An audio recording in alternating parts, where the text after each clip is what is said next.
It is with great pleasure that I introduce the student speaker for today's ceremony, Karissa P. Karissa has graduated today with a graduate diploma of teaching in secondary education. Karissa is a motivated learner, having previously graduated from the university with a Bachelor's of Social Sciences with honours in psychology in 2019. Her honours project focused on working in schools, assessing teachers' use of behaviour-specific praise and reprimands with the intention to increase the use of praise with their students. After graduation, Karissa will take a year off to focus on her pregnancy with twins.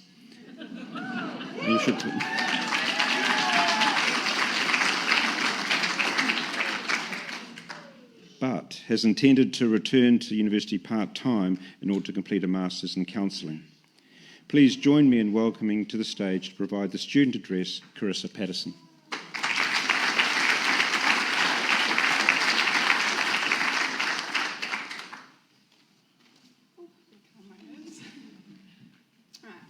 Hi there, everyone. First off, wow, what an achievement we have with graduating today. A graduation class of 2020 and also COVID survivors. And what a privilege to be asked to be standing here today to give this speech. I have to say, I didn't think I was qualified enough, but the fact that the university thought I was makes me feel very empowered. I want to start off with congratulating to those of us that are graduating today. It is one thing to graduate, but it's another thing to graduate after the year we have had. I hope you all feel great pride in what you have achieved today. I know I do. Today for my speech, I want to share a story about a student. She had unfortunate family circumstances. Her primary caregiver was a drug user and had mental health issues. Her home was filled with abuse. When things got too hard for her, her parent would put her into care of other people, and at one stage, what was then called child, youth and family. This student struggled with the school due to her home environment. She displayed antisocial behaviours as a cry for help, which only went unanswered. She left school at a young age and never completed any NCA levels. She went on with her life on a journey that couldn't be more further from education. A few years later, she was living in a homeless shelter in a small town on the coast of Western Australia. She was choosing death over life, isolation over family, and selfishness over giving. She soon realised that she had to make a change. What she'd always held on to and what she always told people was that she wanted to study psychology. So she made some changes in her life to enable this to happen. Now, these weren't easy changes. She was fighting for her life without having any deep desire to live. Unless you have fought with the evil voices in your head, this is something that is not easily understood. But she held on to the passion of what she wanted to do, and she got there. She achieved.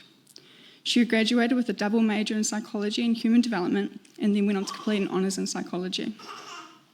This was the first time in her life that she had accomplished something good. She was proud of how far she came, and she had every right to be. When she was contemplating the next step in her life, she started to reflect on her decision to do psychology. And this is why this story is important.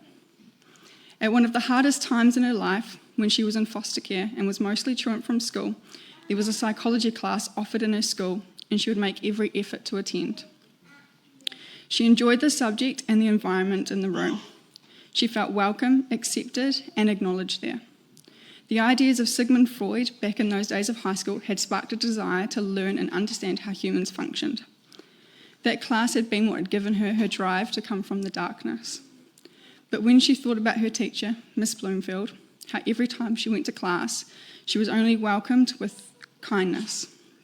How she was treated as the naughty child as how she wasn't treated as the naughty child as most teachers responded to her as. How Miss Bloomfield took the time to make her feel seen, heard, and understood. When the whole world seemed against the student, she felt like she had one person on her side. It is exactly what she needed at that point in her life. That is what got her through those hard years and drove her to her psychology. In those moments of reflection, she realised as much as she loved psychology and would incorporate it into her career, what she truly wanted to do was be that teacher. Be the teacher that understands, or even just attempts to understand. Hopefully be the light in somebody's darkness. Well, if you haven't already guessed, I am that student. I decided to follow that career goal and become a teacher. I intend and hope to be the teacher that Miss Bloomfield was to me, to at least one student. I hope that my teaching will guide someone, despite their unfortunate upbringing, somewhere where they find purpose. And I hope that in sharing the story, that all teachers in this room also take on that hope. I hope you take on a lens of understanding and make an effort to have your classroom a welcoming environment, because you might just end up having an unknowingly large impact on a student's life. Miss Bloomfield may not remember me, remember my name, or even remember my situation, but to me, she is someone I admire, I look up to, and who I aim to be like in my teaching. As we go through our teaching journeys, we may never know the impacts we have on students' lives, so I hope you take this story with you. When you are in a class and you have a student who is barely there or displays antisocial behaviour, just remember that their life outside of your classroom may not be the best, that you for them may be the only kind face that they see in that day. Be that kind face, be the light for them, and maybe, just maybe, you'll inspire them. At the end of the day, there is a main conclusion to be drawn here. Whether you sit here as a teacher, a family member, or whatever other title you may hold in your life. We are all human and we are all on our own journey. Walk your journey with kindness, seek to understand and build people up, because you have the power to leave a lasting print on someone's life. Please don't let it be a negative one. I would like to take this moment to give thanks. First, to the person who nominated me for the speech. Thank you for believing in me. Thank you to the Chancellor and the Vice-Chancellor for the opportunity to speak on behalf of the graduating class. Thanks to the university for supporting me in this journey, and also on behalf of my peers. Thank you to the university for doing its best during this tough year. There was no handbook on how to handle and respond to the challenges we have faced, but here we are all graduating, and what a pleasure that is. Thank you to all our lecturers that put in time and effort to guide our learning, especially Simon Taylor here in Tauranga. Thank you for being a kind and caring face and guiding us through our journey in becoming teachers. Although Paul Ashman may not be here today, I'd also like to thank him for all his effort he put into our placements. It can't have been an easy year for his first year in the role, but again, here we are all graduating, and we wouldn't be here without his hard work and support. I would like to say a special thanks to all the whānau that have supported us as students. And this might have been an extra mile where we lived with you during lockdown and pulled out our hair with assignments. Maybe you opened your homes to us so we didn't have to be alone during lockdown, or you had no choice but to be stuck with us. I think as students we can all say that we wouldn't have made it without the support. A special thanks to our children, for those of us that may have them, for being patient with us while we put in the time for ourselves and our education. A big thank you to my son Carter for being my reason to keep pushing through the hard days so we can have a better life in our future.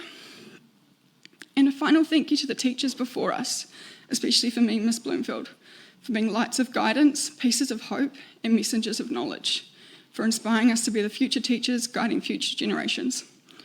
I wish all my peers well in your journeys. I hope you never lose your passion, and I encourage you to always kindness in your heart. Thank you for listening.